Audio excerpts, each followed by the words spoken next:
Alright, sa morning goods mga kaibigan.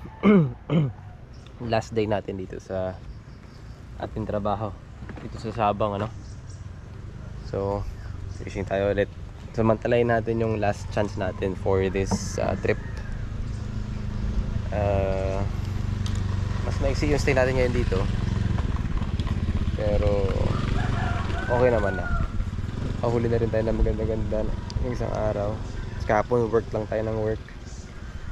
Ngayon take chance tayo ulit, pero maiksi lang, 2 hours or less nga lang kasi kailangan na natin bumalik ng city mamaya.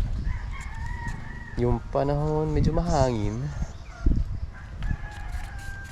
pero tignan natin kung saan tayo aabutin. Ayan.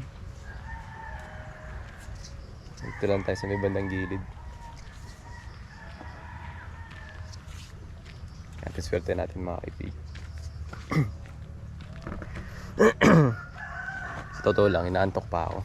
Kung hindi lang last day ngayon ng stay dito, tutulog pa sana ako. Kaya sinamantala ko na lang.